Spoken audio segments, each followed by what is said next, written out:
there. Oh. All right. This is November 1st, 7 p.m. It is the Budget Committee meeting for tonight. Because you're late. So I'd like to call the meeting to order at 7 o'clock, and if we could begin with the Pledge of Allegiance. I pledge allegiance to the flag of the United States of America and to the republic for which it stands, one nation, under God, indivisible, with liberty and justice for all. All right. This is the start of our review of the school district budget.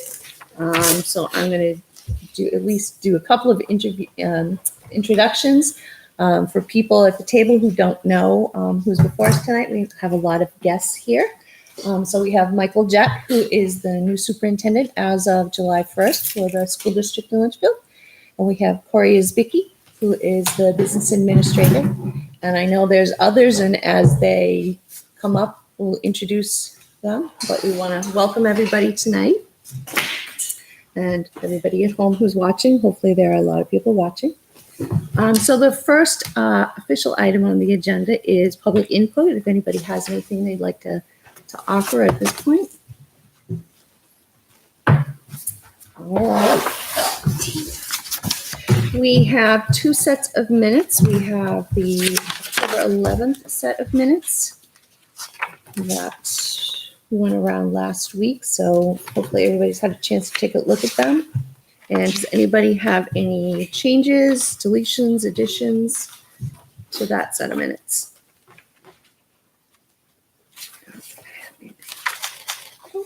Make a motion to approve them as the minutes of October 11th.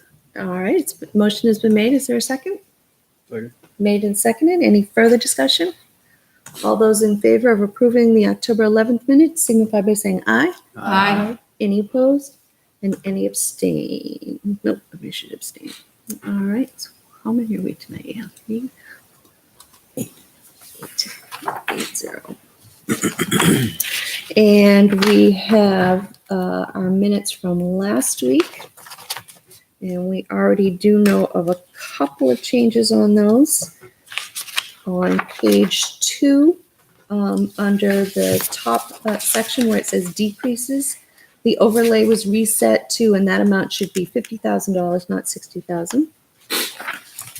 On page 4, middle of the page, about line 55, the original motion for the reduction of $10,000 in legal fees did fail, 340. And then the additional motion was made after that by Mrs. Forty, and that did go forward and pass. So there's a correction there.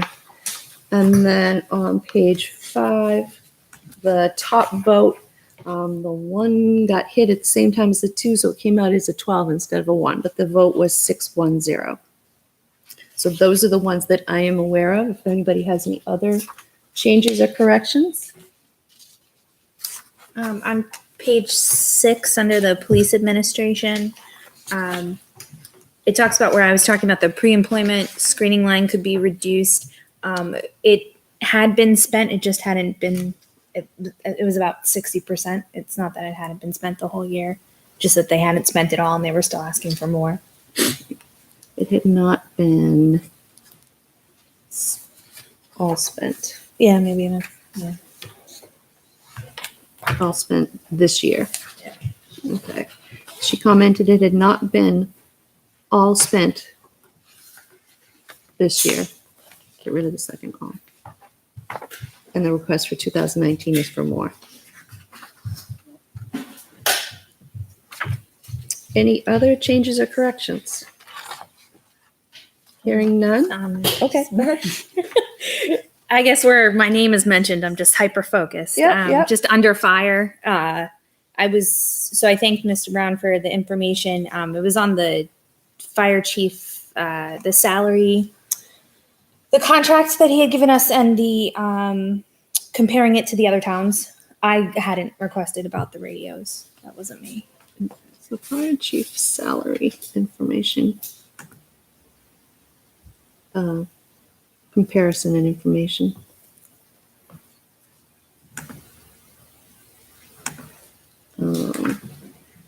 That was probably me who thanked about the radios because that was a request that I had. So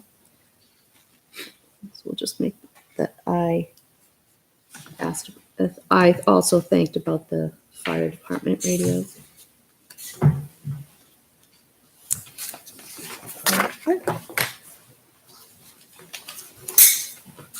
Any other changes?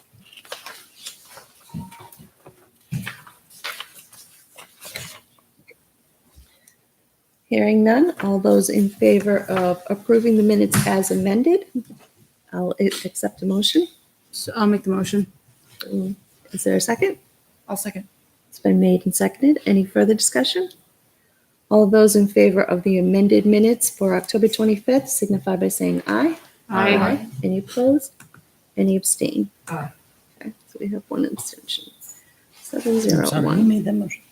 That was made by Was it Carrie Carrie? and it was seconded by By Jess. Jess. All right. We do not have any correspondence this week, other than the minutes and the usual things that we get. I did forward the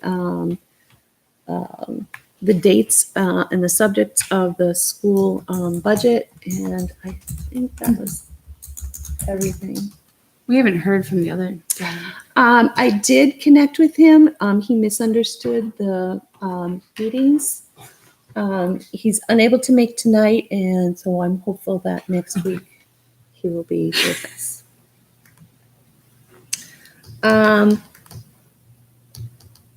New business. We don't really have any, but I just want to take a moment to talk a little bit. When we make our decisions about budgets, we're looking, when the town prepares a budget, when the school district prepares a budget, they're looking a year for the town and almost 2 years out for the school district.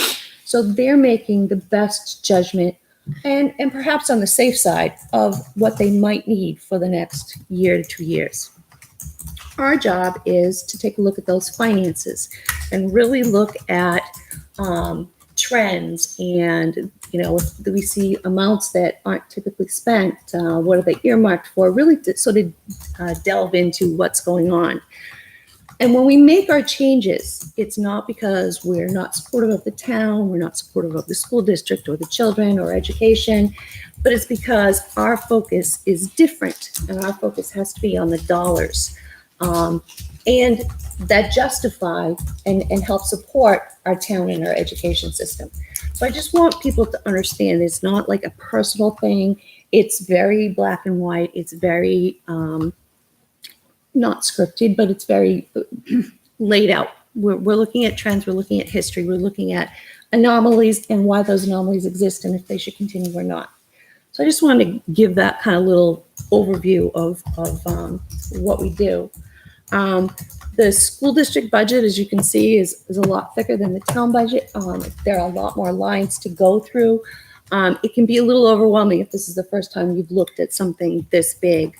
One of the tools that I think helps, and we don't have it tonight, but Michelle's working on it, is something called function and object.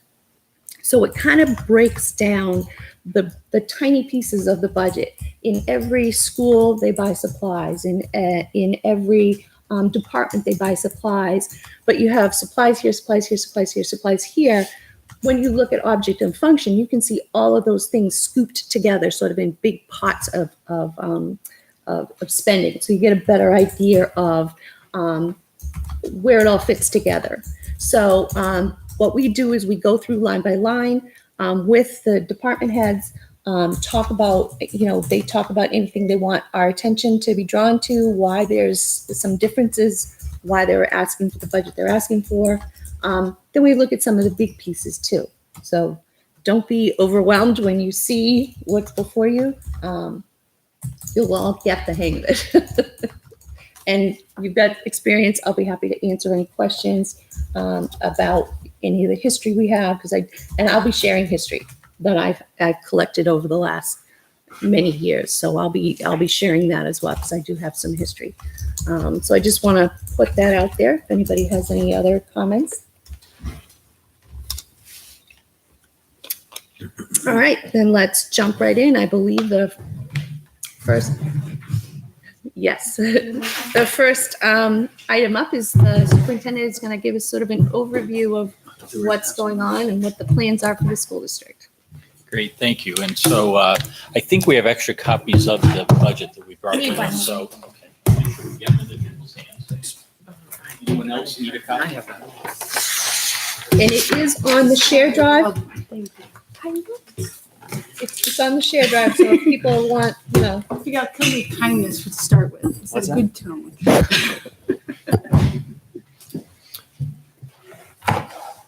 Perfect. So thank you for having us here. My name is Mike Jetty, and I am the new superintendent, and I want to walk you through some of the things that we're trying to do with this budget. So I want to start off by just emphasizing that we do have a new leadership team in the school district. So as superintendent now, I've been here since July 1st and have spent as much time as I can absorbing and taking in kind of the past budget and where we are with the budget that we're currently operating under, and now devising a new budget when in fact I haven't even seen a full cycle through. So it's a little bit of, I feel like I'm building the airplane in flight here because you have all these moving parts simultaneously. And I just think it's important that the budget committee understand that. Likewise, we have a new curriculum director, and the curriculum director has come into, what do we want to do relative to improvements for curriculum instruction and assessment in the district? How do I do that within the existing budget that was developed by somebody 2 people ago, right? So here's the budget I have that 2 people ago wrote. And then how do I start to put my direction on where I think it ought to head, right? So that's part of what we have in front of us with a new team. And then we've got Corey, who's our experienced person, because he's now developing his second budget, right? So he's in a much better seat in terms of trying to help to steer us. And along the way, of course, we have the school board who's providing tremendous oversight and communication with us in terms of how we go about that. So it's important that the budget committee understand that we've already done a line-by-line review. And so hours of meetings went into walking through this budget. What is this? How is this there? And in many cases, we identified where we wanted to move stuff into the proper budget line because it may not have been in the proper budget line. So you may encounter as you work your way through the budget, like, why is this down by this amount? Well, it's down because it's actually here now, and we think that's the proper place for it to be. So we'll point those things out to you as we do that. And that's part of taking ownership of the budget by the new team that's in place. And throughout the entire process, we had a willingness to ask, why are we doing this? Why is this here? Or why are we not doing this? And why are we not placing it where it should be? So there were a ton of questions that were asked by our team before we could arrive here tonight. I'm sure the budget committee knows that there are kind of key components that go into the plan that we have. So the first is a revenue plan. And you're going to hear throughout the presentation that we've been experiencing a shift in terms of the revenue that we're receiving, right? And the key thing is that the state has been pushing down costs to the local school district. That's not a Litchfield thing. It's happening across the board. But there are some real numbers that go with that and some real effects on the local taxpayers that go along with it. And so it's important that you realize we're here to talk about what we intend to spend, but we're also paying attention to, and where is that money going to come from? And the reality is that there is a shift in some of the expenditures from the state level down to the local taxpayers. And that'll be part of what Corey will hit tonight. We then have this expenditure framework. So how do we intend to educate the nearly or over 1,300 students who are in our school district? And what is our plan for our 3 facilities and so forth? So here's our framework of how we intend to operate. And what is our educational strategy? What is the long-term plan that we have? So when Mary comes up to talk about the curriculum pieces, that's part of our long-term plan. And we know that budgeting compels our team to do that planning. So we're trying to look down the road and to do that planning properly. It also motivates our team on how to improve performance. So we want to do better. We're an organization that's learning and wants to grow and wants to do better. And our budget is one way that we can bring that about. And also, we firmly believe that any responsible educator is going to want to ensure that the curriculum, instruction, and assessment of the school district are aligned and that we're implementing the long-term strategies that we have. So that's part of what we want to make sure that we emphasize with our staff. And I hope the budget committee understands is coming forward in the budget that you'll be learning about. So what are our major goals this year? The first is to deliver a responsible budget that the taxpayers can support at the polls. We know that throughout this entire process, we have the residents of Litchfield who are sitting there and will be casting a ballot on what we bring forward. And so we're cognizant throughout the entire process that what we deliver for a budget has to be voted on. And so we are asking the hard questions and making the hard decisions to begin with, knowing that people are going to go to the polls and are going to be asked to support what we bring forward. The second major goal that we have is relative to collective bargaining agreements. And so we have two associations in the school district, the support staff and then the teachers. And we are bargaining two new agreements with them right now. And so we know that as we do that back and forth negotiating and trying to make sure that we have collective bargaining agreements that will attract and retain high quality staff in the district and that can be supported by the local taxpayer, because those will also be voted on at the polls. And so we know it's important that we work together to bring forward the most responsible budget that we can and the most responsible collective bargaining agreements. Another major goal is the development of a capital plan, because we recognize that the facilities we have in the district are aging and that we have been, kicking some expenses down the road. And what ends up happening is roofs are a year older, facilities are a year older. And so, we're now in a position where we really have to develop a responsible capital plan and figure out what we want to do going forward. Corey and I were just at a 2-day conference and we attended sessions there on energy efficiency in buildings. And we recognize there are some things that we can do that can make our buildings more efficient and then can result in long-term savings for the taxpayers. But we also have facilities that are in fairly rough shape in some other ways. And so it's like, how much money do you put into an upgrade feature when the long-term prospect of that facility is up in the air or a question mark in some people's minds? And so, it's like putting good money into a bad situation. So how much do you do? We can't answer that tonight. I'm just putting it out there that these are the things that we're wrestling with internally. And until we get a capital plan that we feel is responsible and that the voters, again, can support, it just causes us to be a little bit cautious in terms of how we go after some of the investments. And then the final reminder is that the bottom line of all of this, and I totally appreciate the comments about, that there is a clinical portion of this. You're dealing with numbers. I get that. We're dealing with people and we're dealing with children. And so, there's a conflict a little bit that goes along with that, but that's okay because it's a healthy conflict. And I think in the long run, it gets us where we need to be. But we do have people at the heart of our organization. We have children at the heart of our organization. And so we have to keep that in mind throughout the budgeting. We have a firm eye on enrollments, and the school board will be getting the enrollment report at their next meeting on November 14th, and we'll then bring it forward to the budget committee following that. In looking at preliminary results, enrollments are predicted to be down, and we don't know exactly what that means, but we're not currently in an upward enrollment trend. We are in a downward enrollment trend, and how that will actually play out, we don't know. But the board will be wrestling with that, and then we'll have it to come forward in the future. But just be aware, we are watching that. The one area where enrollment trends are increasing is at the elementary level. And so it does look like we have more youngsters at the primary grades that are coming in. But the smaller classes that we've had are predicted to kind of continue going forward. So, we're dealing with up in some areas, but down in other areas. So figuring out how to play that out will be up to the board. You stole my slide because this slide is on dealing with the unexpected, which It is looks nicer. This looks nicer. here we are developing a budget that's going to be implemented in July of 2019, right? So we're 8 months away from starting this budget, and it's the budget that we're developing has to get us through 20 months from now. So that is a challenge for us, right? So we are dealing with an unknown, an unexpected. So we do our best guess. We look at numbers, we look at overall trends, but we just have to be reminded that things could happen down the road that are unexpected. I'll give you an example. We had an unexpected washout of the road going into the middle school, right? And so we had to close the road. We have to have a firm come in and dig the road up, replace a culvert, make sure that we do all that work using proper engineering and make sure the town is on board with it. And in fact, we were slated to start that work this weekend, but that has now been postponed because of more rain. And so when you put it all together, this was an unexpected expense, right? So nobody thought this culvert was going to fail. Nobody thought we were going to have to shut a road down and do this kind of work. We have to find that money within the existing budget. So, these are the kinds of things that can happen.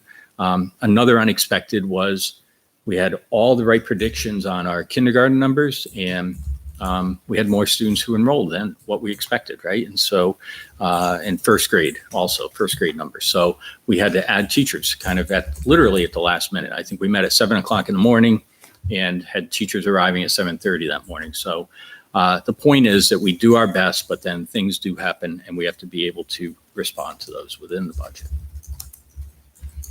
The other thing that is new for us this year is, it's not new, but just really paying attention to some of the changes in the default budget law. And so Corey has done a lot of work on that. You're going to hear about that tonight. We have to follow the RSA. And I think it's just important that everybody be aware that the default could come in lower than the proposed budget, or it could come in higher than the proposed budget. There is no one formula. You sort of have to follow a formula, and then that determines the default budget. But it's not that it has to be lower or has to be higher. It sort of has to follow the right formula to land where it lands. The other thing is the unassigned fund balance. And so our auditors recommend that we have a unassigned fund balance. They don't want us to budget to zero because they know that things happen. There have to be the ability to deal with the unexpected in there. And in fact, our auditors have cautioned us that if we cut it too close, that can impact our credit or lending opportunities down the road. And so, they're expecting to see what they consider a healthy fund balance in order to make sure that the organization can go forward if we did have to take out a loan or to seek credit, that we're able to do that. So the other piece is that we have to have a smooth cash flow. So when we need to make payroll, there's a lot of money that goes out at that one time. And if you cut it too close in terms of that fund balance, you could end up in a situation where you can't make a payroll, or you have to take out a payment in lieu of taxes or a tax anticipation note in order to help make that, which then just costs everybody more money in the long run also. So, are we saying that it should be a huge fund balance? No, not at all. But that there is an expectation that there will be some fund balance based on everybody we've talked with. The last piece is that I hope the committee understands that this entire process has been evolving. So from our first meetings at the beginning of September, relative to budget, we're getting numbers literally daily. Things are arriving daily that are impacting what we've done. So we've got a snapshot on where we are, but then things are going to continue to evolve and arrive over the coming weeks. And so, our intent is to make sure that we give you updates and keep you appraised on where that lands. And the last thing I just have to say is my expectation, our expectation, this team's expectation is that we are following a transparent process. We're not hiding anything in the budget. We'll answer any question. We can redirect, things as we need to do. But it's really important that people understand this is intended to be a very transparent process. And so the more we can just recognize that, and we're going to do our best as we work our way through it. That's our commitment to the committee. So that's what I have in terms of overview. And now Corey's going to take a much deeper dive into some of the numbers, into the memos that you have, and just walk through exactly where we are going into it. And then we'll invite the rest of our team up to do their presentations. For those who don't know me, I'm Corey Isbicki. I'm the business administrator for the school district. It's my second full year here. I'm happy to be here.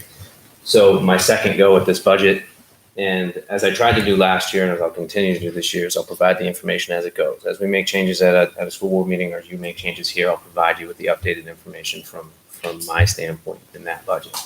The memo I gave, there's a lot of information in there. I'm not going to sit here and read it to you, but I'll try and go through and highlight some items and expand on some of the things that Mike has mentioned. So in the first section, the menu is an overview of the process that we went through. It started in September, I think September 24th. A lot of the budgets were due in from the department heads and the building administrators to us. We went through that process to get to the October budget work session with the school board, which happened on October 20th. High level numbers as we stand today. The proposed general fund budget that we're looking at right now is 2.73% above where we were last year. And as Mike said, it's an evolutionary process. So we got through the budget work session, the school board made their changes, and 2 days later, next thing you know, we have a notification of a retirement. And then a couple days after that, we have another notification. So all in all, we had 3 notifications of retirement, which are, we have to calculate severance payments for those individuals, and those would be included in the proposed budget as well as the default budget, because they are contractually obligated. We have a deadline in the collective bargaining agreement to receive those notifications. Based on that contract, now we have to put those for payment in the subsequent budget. So those have been now included. The entire budget process from the initial proposed budget from the department heads and building administrators is on the 4th page of my document. There's a spreadsheet that goes through the entire process as it's gone through, any changes that have been made to particular accounts. Those have been accounted for, and they are in the books that you have received tonight. So these books agree to the final balance on the back page of that spreadsheet.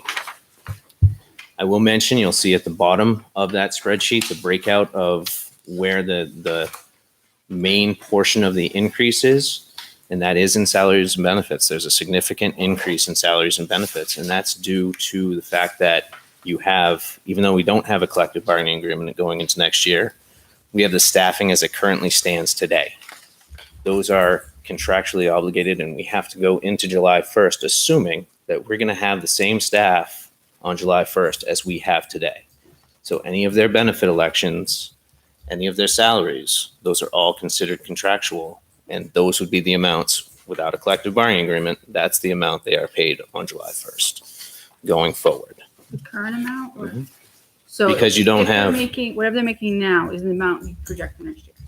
Exactly. All right, so Exactly. the major increase would be health then, right? Not salary. There would be health, and I will go into health as well. Okay, So they don't get their step, right, but you have teachers on different steps than we budgeted for last year. okay. So as people move out of one position and you hire somebody different, they're not necessarily coming in at a lower step. Right, They okay. could be coming in higher, and now you've got all these people No, that that. makes sense. I just, cause you would think then if there's no changes, it would be, if he's paid this, it should be the same amount, but that explains the difference. Yeah. So you have people working on different steps. You also have a couple additional positions within there because you've got the kindergarten teachers that were added through the warrant article. Those are in there now. Mhm. The first grade teacher that was added, that based on some enrollment, we would carry forward with that first grade position. So those pieces, a big chunk of that $700,000 increase in the salaries and benefits is health. We initially came in, it's a 9% guaranteed maximum rate, which is provided by School Care, which is our healthcare company. Holly Messenger, our HR director, was at a meeting with School Care today. That amount is going to be lower. We don't know exactly the percentage the increase is going to be next year, but once we do, we'll have that in time for when she comes to present on the 15th. So that number will come down. So I think that's about $250,000 worth of that increase is in healthcare alone. We expect that amount to come down. Let's see. I don't even remember where I was.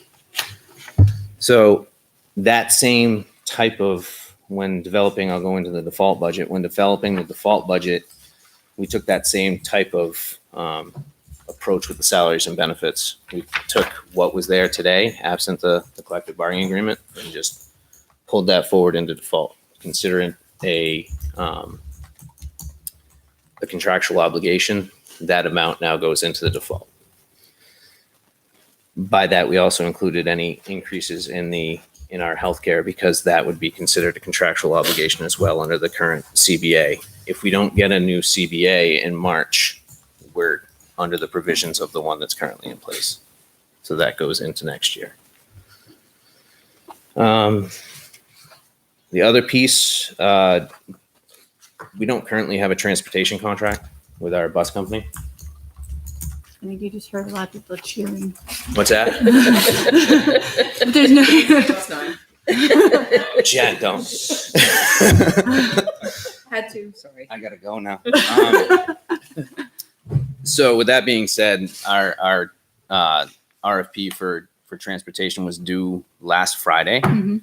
We received a couple bids. We're evaluating those right now. So we're hoping to have some numbers together to bring to the board on November 14th and have a better idea of where that's going to stand.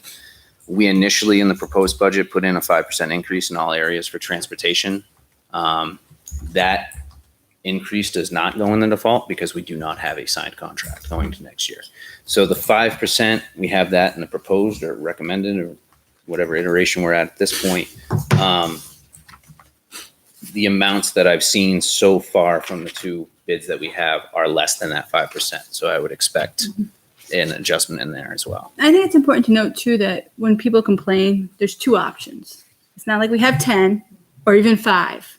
You're kind of stuck with limited options. So I hope people, as that you go through this and complain about what we have, they recognize that you only have so much to work with. So I'm just. And all of these bus companies, the bus carriers, they all have the same issue. They don't have drivers. Yeah.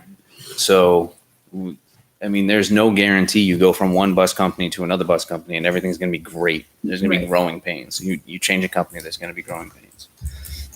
So, let's see.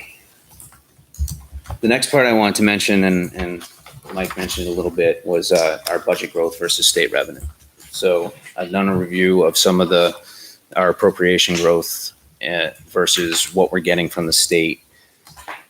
It's important to note that local property taxes aren't solely a function of the school district spending or any appropriation.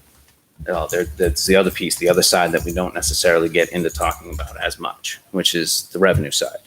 So there's a portion from the state, we get adequacy aid.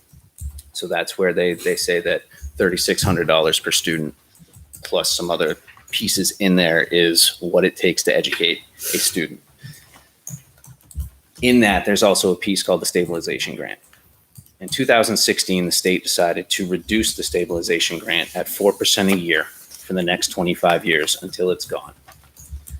That amount started at $2.1 million. We are now at 88% of what we received for that $2.1 million. And unless there's legislative change, that money, that $2 million at the end of 25 years is going to be gone. So that entire amount, $2 million, is now on the local taxpayer. So that's the downshift from what we receive for state revenue. And it has to be picked up somewhere because our spending in terms of things that we're going to do, there's going to be growth. Vendor prices go up. Cost of insurance. I mean, we all see that. Cost of insurance is going up year by year. Where's that money going to come from? And it does come down to the local taxpayer. So, but I just wanted to recognize in this presentation that there are two sides to this. It's not just the fact that our budgets are going up. I mean, you've got that revenue piece that we have to account for as well. So, let's see. I did want to mention too, like that kind of illustrates that fact, that downshift in that revenue. I did do a calculation based on the revenues that I'm looking at going into this next budget. Even if we were to take general fund or the total gross appropriation and we were to level fund the entire thing, it would represent a reduction of 2.4% in our budget, overall budget. Our taxes would still go up 1.8% in the tax rate because of the downshift in the state. So even if we bring everything down or we try and level it, taxes are still going to go up.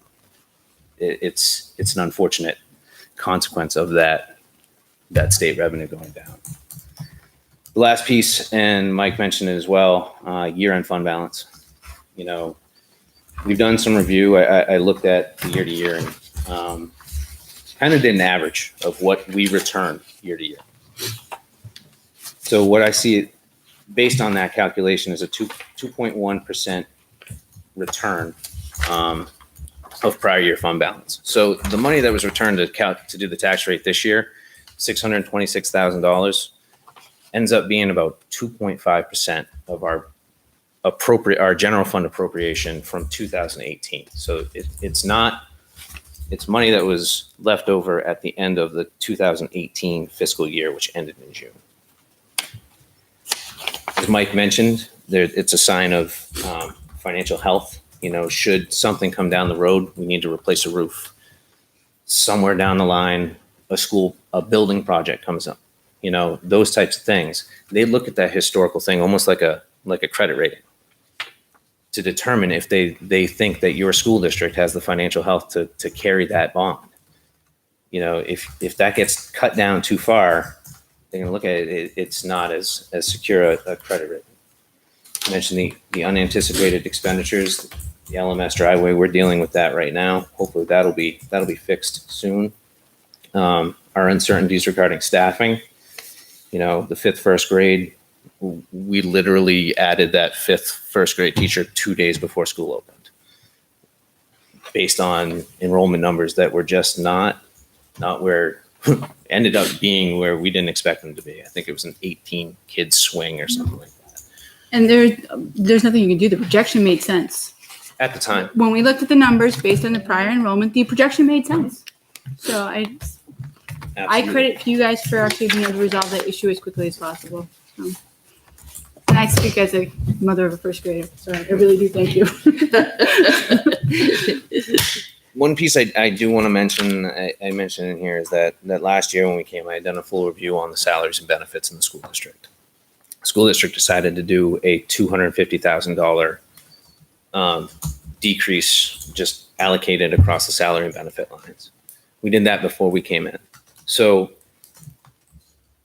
based on some of the numbers and some of the analyticals I'm doing right now, I don't see in the salaries and benefits area that we can sustain another cut like that and still be able to keep things going.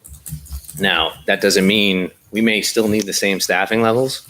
So where do those monies come from? They come from facilities. They come from things that we're trying to fix in other areas that may impact the kids in other ways. So I just wanted to bring that piece up. That was cut. We made that reduction going into the FY19 year, and the money that we returned for the tax rate setting came from last year's budget before this administration was here. So just things to throw out there for food for thought. And unless anyone has any questions for me, that's my piece. And then we can bring the department heads up. I have the estimates for the revenues. When do you think you'll have those kind of fleshed out? So I'm still trying to flush out so we do have on some of the sheets, you'll see it on my spreadsheet there. There is an initial default calculation there. Mm-hmm. I am going to start working on revenues very shortly within the next couple of weeks to see where we're at. I'd say within the next couple of meetings. Okay. I forgot my second question. So just as it relates to the year-end fund balance, what you're saying makes perfect sense to me, that having a little bit left over helps with your credit rating. I get all that. Do we have to have so much left over though? Like, So to be honest, honestly, the amount that was left over on this year kind of surprised me personally too. So in seeing that, and that budget was developed under a different administration, so I think with some of the cuts and some of the things that we've done with FY19, I would be surprised to see a fund balance like that again. so what happens if you say that next year?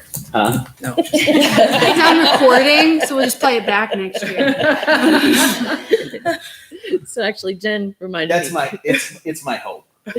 To be completely honest, I can't make any guarantees. It's way too far in advance for me to make any predictions on fund balance. But with some of the things we did this past year, I would be surprised to have a fund balance of that magnitude. Got it. And my only other question is, how do you communicate to the town the change in the state revenue piece so that people understand the impact to their taxes? So I think it starts here. I think it continues through deliberative session. I think we make it as part of our presentation. And then there's also, Mike and myself went to a law conference a couple weeks ago where a couple of the attorneys that were part of the Claremont decision, which was 20 years ago, where a lot of the state funding discussion began. They've gone around the state and they've done presentations called Ed Funding 101, where they talk about the state funding and the inequity. So I think if we could find a link to that presentation and put it out, We certainly it would can. be It's on YouTube. fantastic to see. So there used to, and I don't know if you were aware, there used to be an article or it was a section of the HLN, wasn't there, that was like a Superintendent's Corner? Yep. So it might be worth considering putting something out there because there are people, or getting, guys on Facebook to post something. Because doing it here is great, but you're kind of preaching to the choir. Most of us already know and are terrified by the future implications. But there's a lot of people out there who aren't as engaged. And so I think you want to try to tap as many outlets as possible. So if you want something in the HLN, working on the budget, things to know, just so that people aren't surprised. I think that's the intent. I think we do want to get that. No, I'm just giving Out ideas there as for to sure. other ways Absolutely. to try to, because I know people like to think that I tried to fight this, but I want to encourage you and enable you to get as best as, reach you can so that everybody feels comfortable with it. Karen just agreed with me. It's happening more often than you think this year. Come on. We're Right. working towards the same goal. We just often approach it from different angles. So I remembered my question. Can we get a sort of a year-to-date snapshot, and maybe not right now, maybe when we get to the 15th, and we're going to then spend some time, looking and comparing. So if we maybe on the You want stuff like have you seen the financials I do for the board, something like that, or more detail? So, I'm used to the more details. I don't really, and nobody else has had that much experience, so I really don't know. Maybe both ways. Maybe the Okay. whole full 178 pages for me, and anybody else who wants to peruse it, and then maybe like I'll take the short form. the snapshot. Yeah. It would be something like the budget type. What have you gotten in the past for that type of stuff? Is it these types of I know documents what you or want, the detail. the detail expenditure detail status? expenditure, the Yeah. one that I used to do for them. Okay.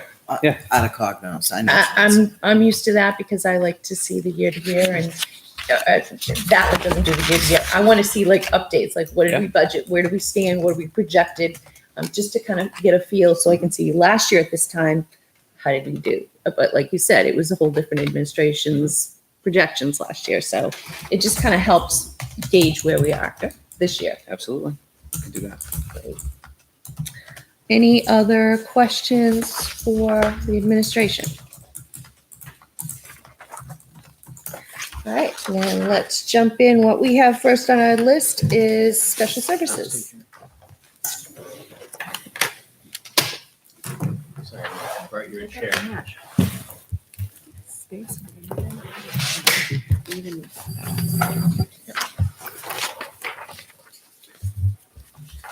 So the first person to present tonight is Devin Bendersky. Devin is our special ed director, and she is handing out kind of a one-page summary of what she has kind of presented in her section of the budget. So And Devin has been here a while. How many years have you been here? This is my 7th year, Wow. Okay. so I'm not new. senior No. admin. She's gonna give everybody else a lesson. All right. Well, again, my name is Devin Bandersky. I'm the Director of Special Services. So I oversee a couple of different facets in the district. The budget that you have before you for special services primarily focuses on the funds needed to educate students with disabilities. So I brought this just to show that in New Hampshire, we have laws and regs that we have to abide by when we're educating students with disabilities. There's 15 areas of disability recognized by the state of New Hampshire. So when I'm putting the budget together, I have to take a look at the needs of the current students, what their services are, what their programs look at, and try to put together a budget based on the students that I know of at this moment. For students that may not be with us when we start the school year next year, and then also to kind of project what students we might receive. That's always the gamble that we kind of look at. All in all, the numbers of students that we've been servicing has kind of leveled off. There were a number of years, for those of you that are new, that we had increases, but we've definitely, for FY 17 and 18, kind of started the year right at where we had last year and the year before. 125? 229. 229 students. Yeah. Okay. So we ended the year with 248. And then we have high school graduation, all that fun stuff, move-ins, move-outs. So we started the year with 229 students that we're servicing. Sorry, how many? 229 as of October 1st. Could be a little bit higher right now. So a moving number. It is a moving number. So when we look at the budget drivers for my portion of the budget, the three areas that encumber the most funds are tuition, transportation, and professional services. However, the budget is down if you do look at the bottom line. So when you look at tuition, it's down $83,427 over the last fiscal year due to a variety of different things. We have, students graduating, aging out, returning into the district for portions. So that accounts for that. And then transportation, like has already been mentioned, we don't have a set rate. So what is in the budget accounts for a 5% increase. And we don't really know who we will be able to use as a transportation provider until we're in the summer months and we're looking at the needs of the students and figuring out who we can go to. The way the contract is written right now, first student has a first right of refusal. So if they accept the run, then obviously it's their rate. If they can't provide the transportation, then I'm going out to other transportation companies, which are pretty limited. So over the course of the last year, we have seen some of the transportation companies increasing their rates, but we don't really have any other options, and we have to transport the students to school. I will mention too that the special ed portion of transportation also went out for bid. So that currently does not have a contract with students. Is it separate For contract? students together, we bid them apart because you can get separate transportation providers to take those two pieces. First student has been doing it as part of the contract, but there are other providers out there. Sorry. That's okay. And then the last piece is professional services. These are services that are depicted in a student's IEP. So they have an individual education plan, and depending upon their area of disability, there's different services that we need to provide. So when you see nursing, depending upon the medical need of a student can have a one-on-one nurse. We have teacher the deaf, teacher the visually impaired, a board certified behavior analyst. You can see them all listed there. So there's a variety of services that we provide to students. So when you look at key variances, there are a few increases, but on the back side of the page, you'll also see a number of decreases. I hit the real big ones, the tuition, transportation, and professional services, all decreased across the board. There were some areas that were decreases because they were laptops that are in this year's budget that will obviously be purchased, so we won't need to purchase them again next year. And there's also a couple of items that moved to other areas of the budget. So Read and Write for Google moved to the technology budget, and Aperture Education moved to the GMS budget. So you'll see increases in those budgets when you get to those.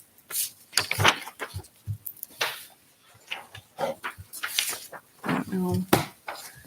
Pause for any questions that you have so far. The programs the items that have been moved to other sections of the budget, are they used now by a larger population, or are they still focused within yours? Nope. So read and write for Google is available to all the students in the district as an extension. So we had it in mind, but it's Well, been moved to tech. Makes sense. And then the other piece was in my budget last year, but it is for every student. So it moved to GMS. Yeah, relocation. There was support staff going on the different trips. I know we've always provided that. Have we just not budgeted it in the special ed budget? Because it seems like it's new this year, or maybe it's just dramatically increased. So is it maybe more students this year? Yeah. So the increase noted there, although was this one? Or was it a decrease? There was a decrease made at the school board level. I don't think there's any.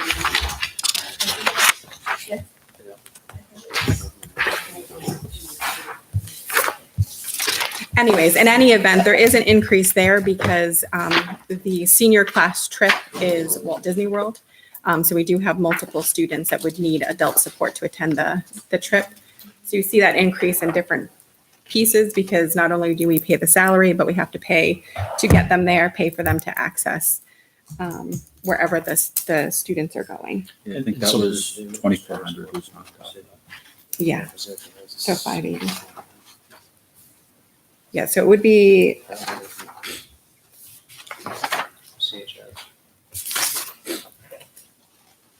So it should be, Okay. I believe, page 2. yeah, just not on the sheet. I remembered it. So I guess that's a question then. So when the school board made reductions, does it call it out in here? Board made a reduction of $2,400 or whatever? Yes. Okay, because it doesn't say that, School so. board reduction will be in there. It'll also be noted on the spreadsheet, so you can tie it back to the board. Okay. What spreadsheet? In my memo. Oh, that spreadsheet. Okay, okay. So it should be, if any of the voted reductions that were on here from the budget work session should be noted as school board Okay, reduction. that list. In the- Right. School board reduction in the physical budget. Oh, I see. Yep.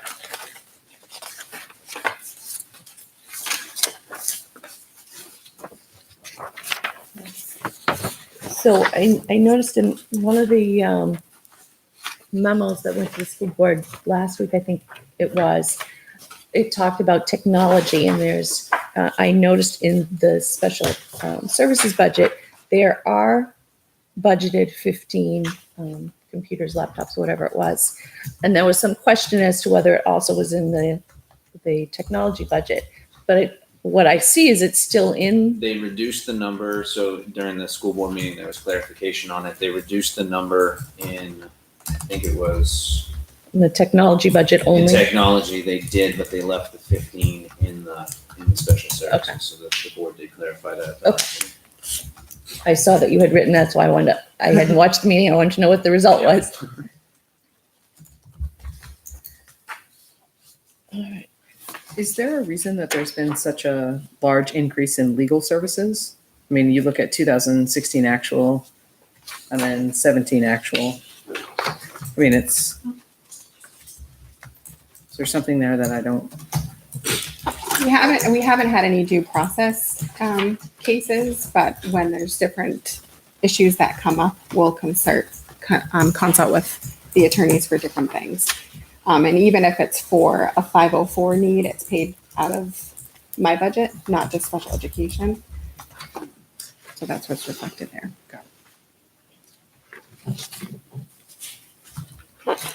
In a couple of places, there's a 5% increase. Is that just a placeholder, or is that, like, how was that developed? So for tuition, the New Hampshire regs have, there's stipulation in there that private providers in New Hampshire can have an increase up to 5%. So that's what we use for tuition. We went with 5% for transportation as well. Okay.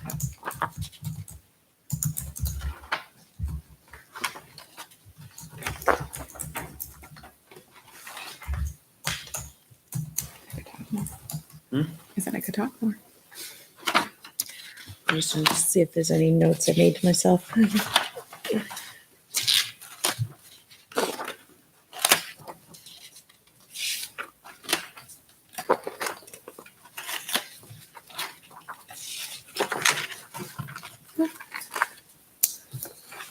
So remember last year you told us like at this time, like there were like 3 or 4 students that you knew were like potentially going to be coming into, are we in that situation again this There's year? only one currently that I'm having conversations, and that's reflected for in the tuition.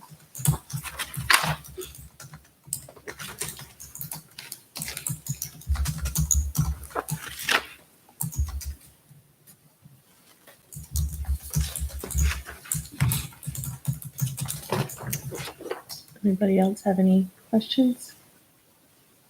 Not yet. Just got it.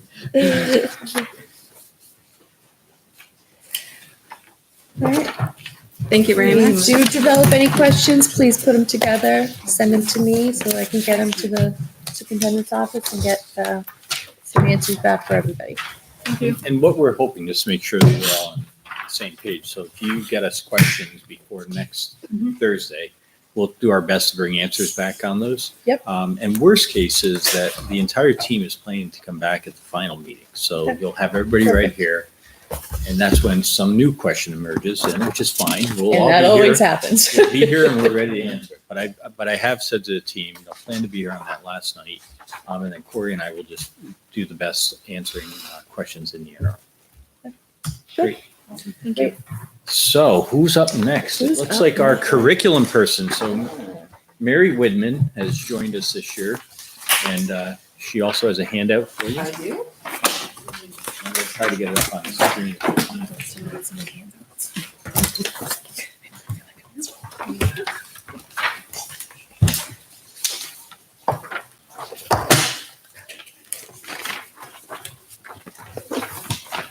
I revised it today a little bit.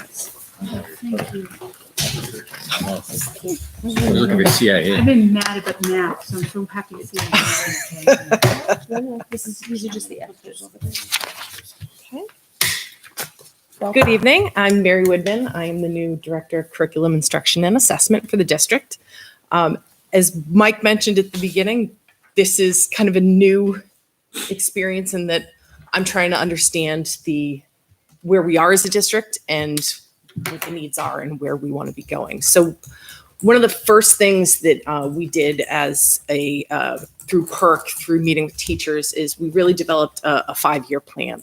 And where do we want to go? Where are our needs? And 5 years from now, where will we be in the system of competency-based education, which is really, we're moving in that direction. We are there in spots, but not at all 3 buildings.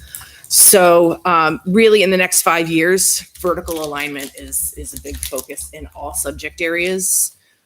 This year, looking at our data and looking at the state changes around computer science and ICT, those are the areas that we are going to focus on first. What's ICT? Information communications technologies. Okay, thank you. So anytime you have curriculum change, programmatic change, there is a lot of support and professional development that has to go into that. So that is another aspect of the curriculum world that we are focused on this year. So major budget drivers, the course and workshop reimbursement that is part of both the LEA and LSS CBAs, that is a big portion of the curriculum budget. Those are contractually obligated. Those are built in automatically. Software is another big driver for curriculum, as well as conference and workshop reimbursements, textbooks, although that is going down, and contracted services as well. So when I look at the budget for the FY20,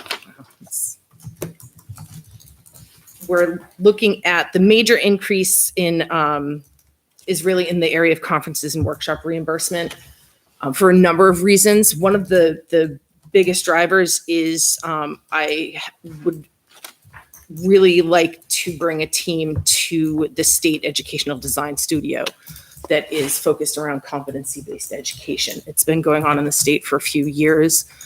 It is what I've seen as the best example of a team-wide approach to building capacity around all aspects of implementing a competency-based system. As I've said, we have we have things that are going on in pockets. It is not district-wide right now. And until we can build the capacity at all three levels around what it is, why it is, how it looks different at those levels, it's a lot of, it's a hard change. So the more we can educate our staff and building leaders to spread that within their own buildings, that's going to be a huge help for us to be able to get the district where we want it to be academically.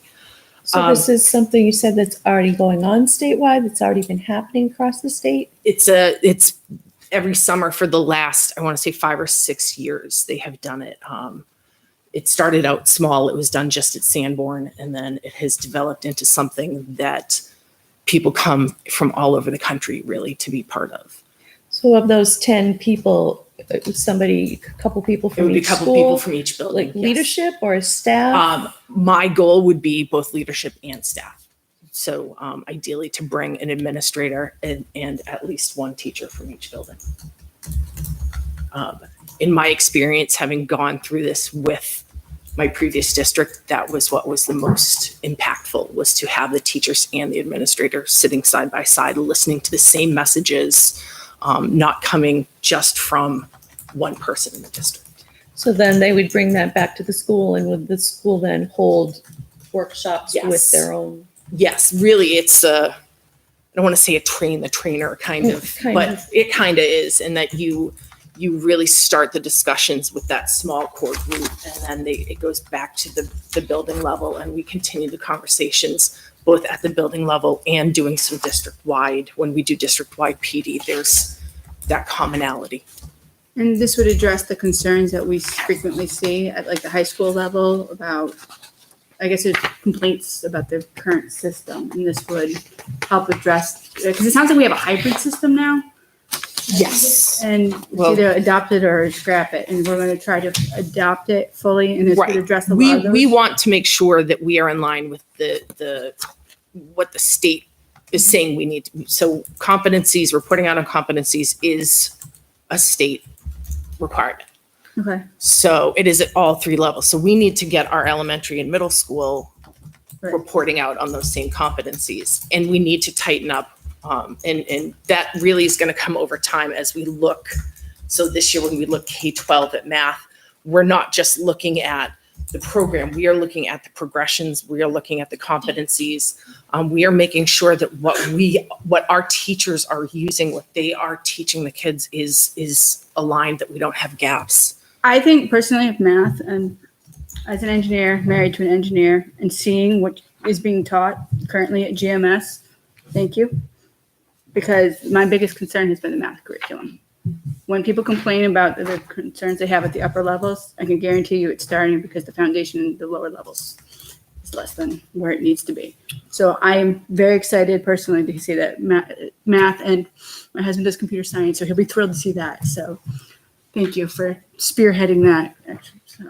So there's also 2 other summer training programs, Yes. PLTW and AP summer training. Project Lead the Way and AP courses. So Project Lead the Way is our, it's a science and technical program that we use K-8 and have a couple courses at the high school. We currently have a need to have at least one teacher that we know of right now trained next summer. And there is a possibility, if we expand some of the programming, that we will need to train 2. That is pretty much non-negotiable with the program. For lack of a better term, it's a canned program.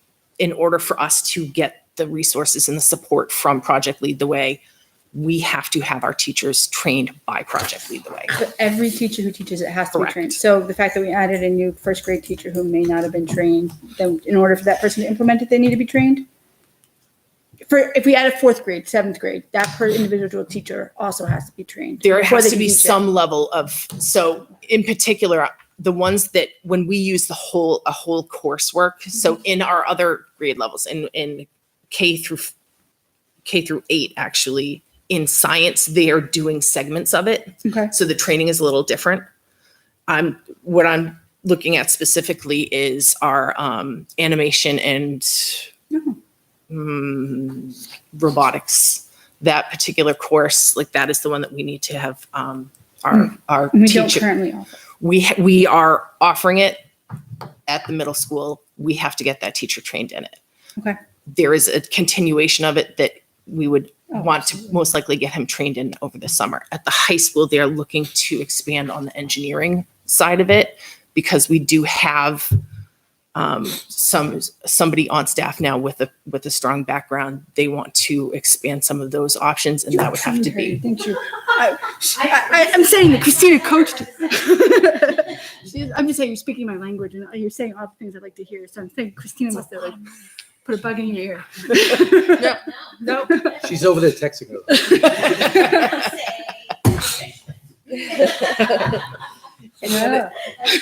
The other issue there with AP is anytime the College Board changes the requirements for an AP course, you want to have the teacher trained in it. They only have a couple, like a window to get trained. So I do know that U.S. history was changed. I believe it was just approved this end of the summer. I don't know yet. They have not put out what will be changed this year.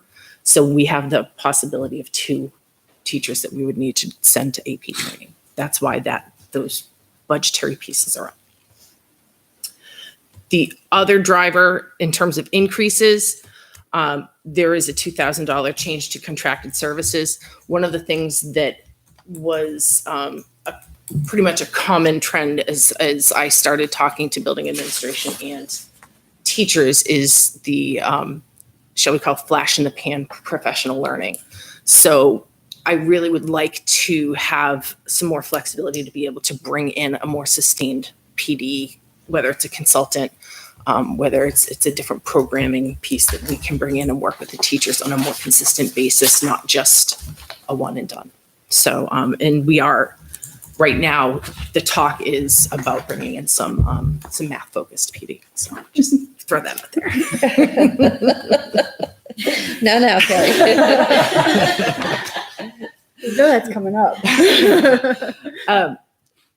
In terms of decreases, there is what appears to be a decrease in the course reimbursement because of, it appears to be down $7,718 from the actual expenditures, but it's actually level funded because from the approved budget, the difference is carryover from the year before. So the $7,000 were open POs at the end of the year for course reimbursements that are still outstanding. So those have since been paid, so it is technically a level funded budget. Yeah. It just shows up in these reports. It picks up the encumbrances. Yeah. Yeah, I went back to try to find it, and it was already there. The other one is the textbook line is down $8,348. I did budget in for additional resources in math and computer science to go along with the revision to the curriculum that we will be doing this year. We are, however, in a contract with the main program. One of the things that has been a big push, a big conversation as we started to work with those groups is how do we use programs as a support and how do we use multiple areas of support, multiple resources to support our curriculum and not just the program. So there is some money in the budget to buy additional resources, additional text resources for those new curricula, but there is not a whole program in the budget, so that there is a decrease in that line. And that's it. So going back to the training, so the competency design studio, that's a New Hampshire thing. Yes, it is. The other trainings, are they local? Are they across the country? It depends, in all honesty. The Project Lead the Way, we do our best to, some of those can be webinar based, so we do our best to try and do that. There are situations where certain ones are not offered online and we do have to send someone someplace. Very often they're at like NHTI, they're at WPI, so we try and keep them local. The AP one, we priced that out as part of the program. Thank you. At St. Johnsbury, that's everything included.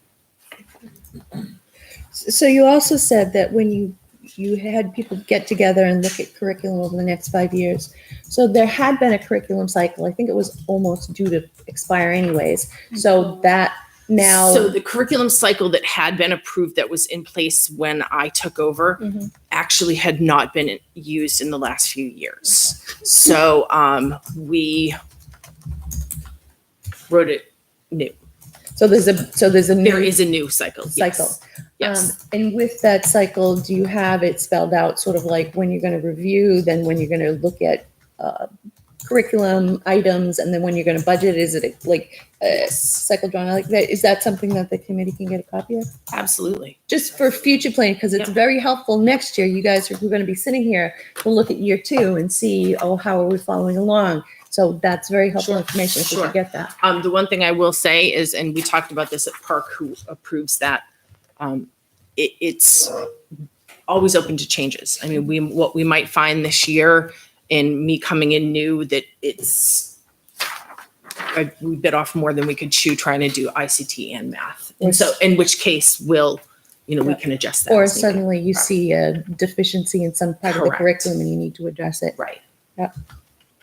Okay. Just curious on textbooks. So, I mean, I remember conversations from the years past that we were moving away because of the whole one-to-one. And last I knew, we were going to extend one-to-one even to lower grades. So it's not a lot of dollars, but we haven't spent a lot of money there, and we've got a lot budgeted there. I know it's a reduction this year, but So this was sort of, I went back and forth. Did I move that money into software, or did I leave it in textbooks? And so what I have done at this point is left it in the textbook line. Okay.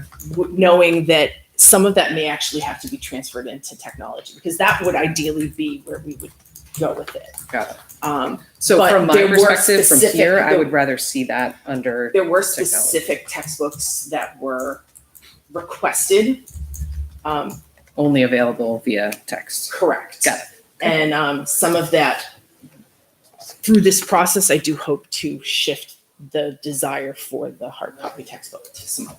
Got it. So that is why it was left in textbooks. Thank you.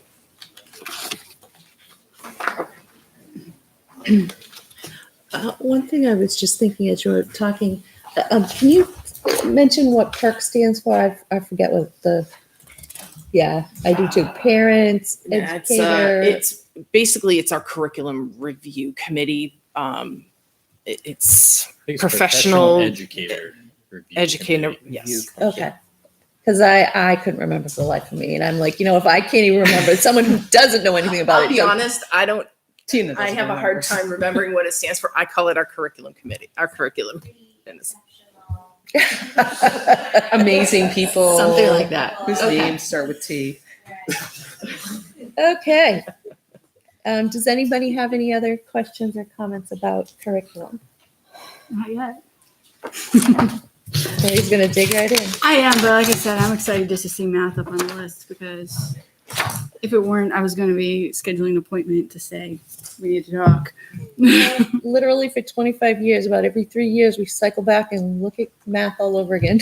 Well, like I said, I have a first grader and a fourth grader, and my opinion is not very high of the current curriculum. So I'm excited to see that. Well, on the it's- flip side, my daughter who graduated a year ago tested out of 2 math college classes because of the AP class she had to handle. So No, I know, I but think they're it's, doing all right. we're only 4 years in, so she wouldn't have been in for what my kids are going through. And then that's what I mean. It's been for 25 years, it's been cycling around. So it'll get caught up. okay. All right. If there's nothing else, thank you. All right. Thank you. Thank you, Mary. Next up is our technology director, Jason, who's here. He, I think, has a handout also. Thank you.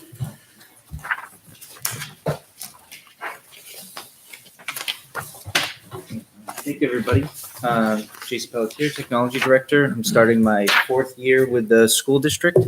I've had a pretty good time, pretty good amount of time to get like what my vision and the district's vision going, and we can actually see a little bit of that work in this budget. We're looking at upgrading our fiber connectivity between buildings. Right now, it's a very expensive way to get high-speed data between the schools and internet. So looking forward, we want to do our own connected fiber between the schools, contracting out. And what that'll allow us to do is, if we're not going to own the fiber, but it's going to be directly connected instead of going out through Fairpoint Communications, through Merrimack, through Nashua, and back through. Everything's just going to be direct connect between the schools. It'll be a lot faster. And what that will allow us to do is get rid of a lot of servers, a lot of switches, do a little bit more downgrading of all of this fancy stuff that needed to happen to make this network work. So we're going to see a cost about $30,000 savings, and we're going to see that going forward for the next few years. So the other thing too is, yeah, I just highlighted because you missed the opening line, which is up on the screen. You start with this and then keep telling the story. gotcha. So Can you highlight that, Brandon? yeah, and that is the other thing too. So typically IT budgets, you see those go up, up, up, and up, and this year you'll actually see it go down, and a lot of it is due to connectivity and being able to reduce some of the equipment that's unnecessary. So what it'll do is it'll help us sunset a whole bunch of equipment and some other things. And it will also allow us to reduce our projected FY20 IT replacement costs from 110,000 down to 96,000, which is definitely helpful on top of that too. You'll also see that at GMS and LMS, there's some math software that's been sunsetted. So that saves 5,000 at each one of those schools as well. The one thing that is kind of out of our hands, and it's a unique situation, is you'll notice that we have a line in there for House Bill 1612. And if you look down the key variances, there's a link if you guys want to look up more about House Bill 1612. It's basically an unfunded mandate from the state. It's a law that we have to abide by. By June 30th of 2019, we're going to have a policy that's approved by the school board. And long story short, it's basically about student data privacy and a lot of stuff that surrounds IT. So one part of that is a mandatory security audit. And so you'll see in there that there's going to be an increase of $5,000 in there for that audit. We're not sure if we're going to need to do that audit every year yet. We're just in the beginning stages of that. So you might see that ongoing at an annual basis. Maybe it'll be every 2 years, maybe it'll be 3. We're not sure just yet. But it is a law we have to. So what would they be looking for? So they want to make sure that we give all of the parents information on what we track, that all the parents know about FERPA and their rights under that. Also to make sure that us as a school district, that we are abiding by best practices to keep all of the students' information safe and secure, that we're not giving it to third parties and they're using it for targeted advertisement or selling it, things along those lines. And then there's other things that are unknown that we don't know necessarily that the audit will maybe bring to light. You know, you only know what you know. So we contracted with a company that does that. They do a bunch of network audits, and they're right out front of it with us on this. So So is this an exact bid or an estimate, or how did the $5,000 come to be? it's from what the company that we've contracted with. They say it's going to be a $5,000 bill to do the audit.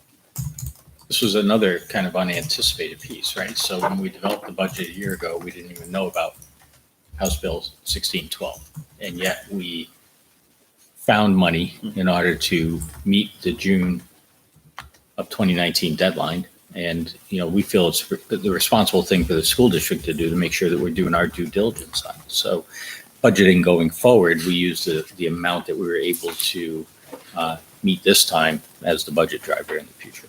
But it will be an annual expense going forward. So of the big variances, the increases,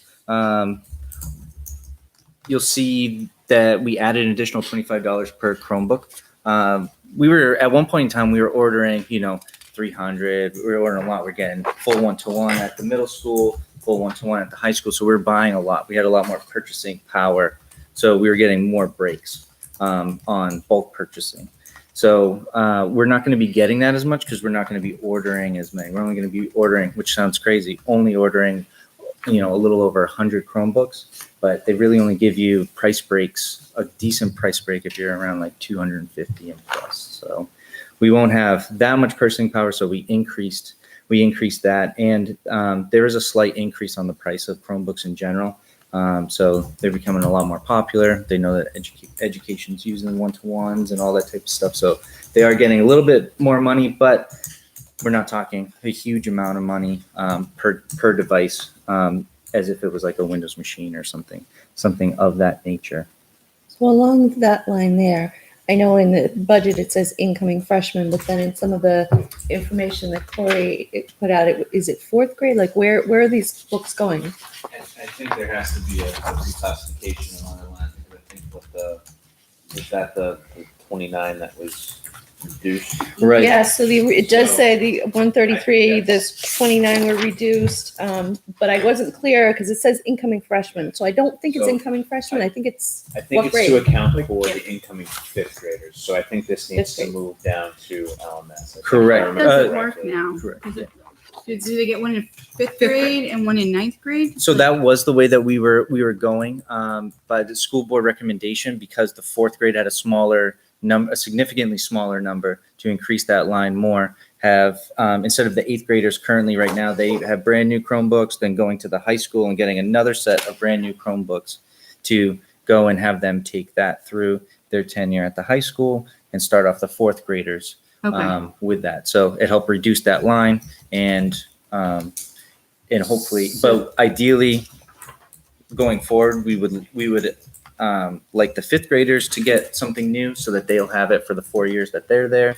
And then the freshmen that come in at the high school, they'll get something new, and then they'll have that for the longevity that they're at Campbell.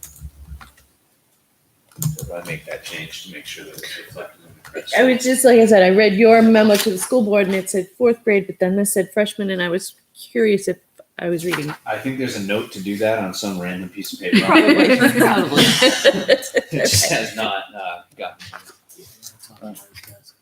What's that? I said you don't want to talk about his desk. You know what? You do color coded Post-its because that's what I used to do.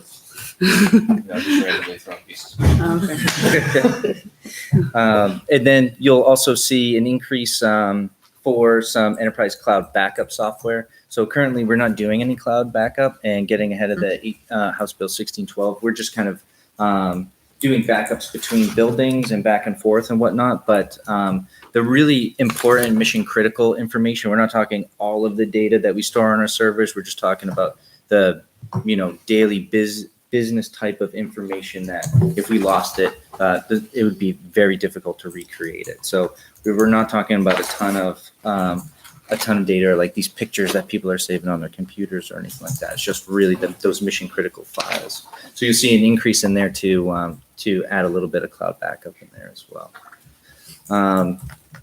And then you'll also notice that across all of the buildings and everything, we shifted the way that that all the lines represent the telephone service. Our bill that we get in is very kind of confusing and whatnot. So we've revised it a couple of times, but we decided that this is the best way to classify where these money should be coming out for the telephone, fax, fire, alarm systems, all that type of stuff. So you'll see a little shift there, which will be an increase. And then also you'll see at the different schools, you'll see an increase of $2,000 under the lines for the network switches. And the reason for that is just because of all the one-to-one, all the great technology that we've been able to put in to the schools. We're growing out of these entry-level switches. And those are just basically the vessels that data flow through. So more data means bigger, more powerful equipment. So there's a $2,000 increase on that line for that. And then onto the decreases, you'll see 5,000 each school for 10 marks. It was an online math product that's sunsetted, no longer available. The schools are using another type of product or program for the math curriculum. Then you'll also see a decrease of just over $6,000 for Adobe. At 1 year, the year that we did our purchasing, they restructured the way that they license Adobe Creative Cloud, and the price went through the roof. And now that that's going to be sunsetted, they've restructured all of that because a lot of the schools complained they weren't buying a lot of the stuff that was expensive. So they actually restructured it for education. So it brought our cost way down for Creative Cloud. And then also we were able to take out School Dude for the IT ticket system. And we're just using Google Forms. So there's no need for a cost. We're just going to do that in-house. You'll see a decrease of $3,400 for the 5-year replacement plan. Because of the fiber connectivity. And then throughout the schools, you'll see a various decrease, and that's the cost of doing the fiber upgrade. So lower cost for internet and data services.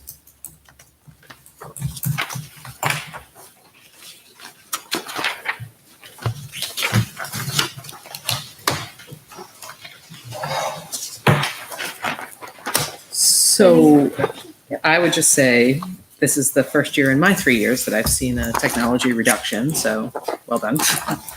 But just curious on the replacement of the smart boards. Is that something that I don't remember seeing that before? Is that something that is like 2 in each school every year? Is that part of a regular plan? At one point in time, a lot of that money was up at the high school. So I think it was like $7,800 at the high school, and the other schools had a much lower amount. So we broke that out and said, hey, you know what? The middle school and elementary school, they need a lot more help because the high school has more of the newer equipment. We need to get some of that down to the other schools. Weren't those smart boards donated? A lot of those at GMS donated by the PTO? I believe so. Yeah, if they were, it was before my time on that. So it's definitely possible. And I know that my first year in there, district-wide, we added 15 interactive projectors, which are basically like the smart boards. And that was a mix mainly between GMS, a lot at GMS and some at LMS. Got it.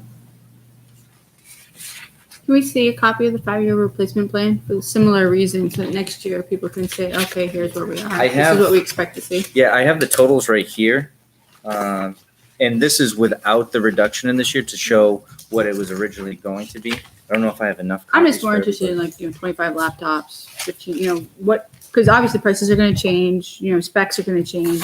Yeah. But the knowledge that, I have so many I have to buy each year is what I'm more interested in. Right. And I can definitely provide that. And in all honesty, that's a fluctuating number that fluctuates almost every 6 to 8 months. So that's constantly being revised by different technologies. 5 to 10, I'll give you a range. I'm not going to hold you to 37.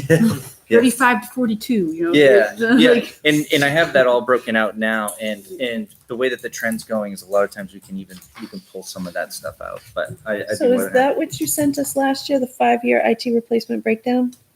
I believe so.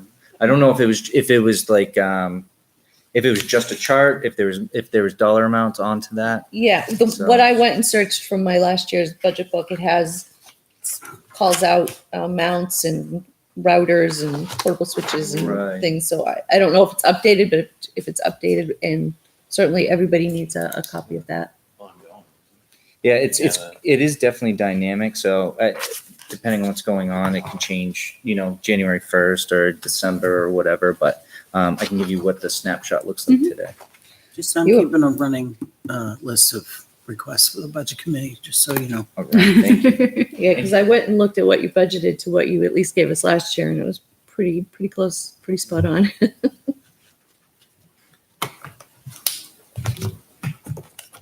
Any other questions or information that you feel you need? Okay, thank you. Thank you. So that brings us to the end of our presentations. So next week, we will have any follow-up questions that you have during the week, send to me, and we'll get a couple of questions for next Thursday. We will be going through Campbell High School, the middle school, Griffin Memorial School, and food service budgets. So those will be the presentations next week. And as you go through those budgets, even before next Thursday, if you've got questions about them, anything we can get ahead of is great. All right, thank you.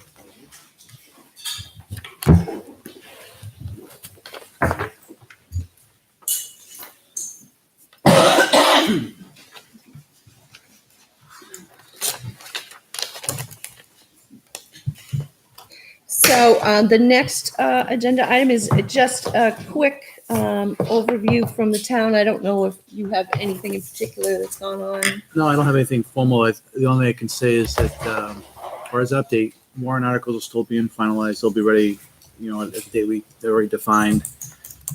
Negotiation with the union is still underway. Progress is being really made really well. Both sides are working well.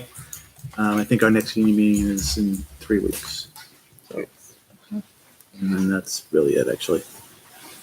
All right. So, and if you look at the town budget site, Troy did put up a spreadsheet that shows the reductions that was made by the committee. In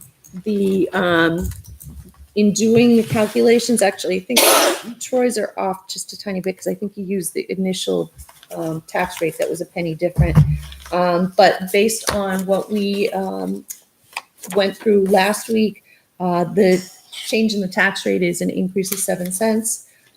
Because we have not approved any warrant articles yet, we are $70,000 below the tax cap right now. It's actually 69 and change. So I just wanted us to get a feel for where we are today after our actions of last week. And I think the only warrant article that would impact the tax cap is the union negotiations. Everything else is zero debt or net zero impact. The health agency. The health agencies? agency. Oh, yeah. That's the bigger variable, right? Yeah. It could be anywhere between 18 and 60,000. It'll be 10 depending on the voters. Well, if it goes to 60, I'd suggest breaking it up. Yay. All right. Any member input?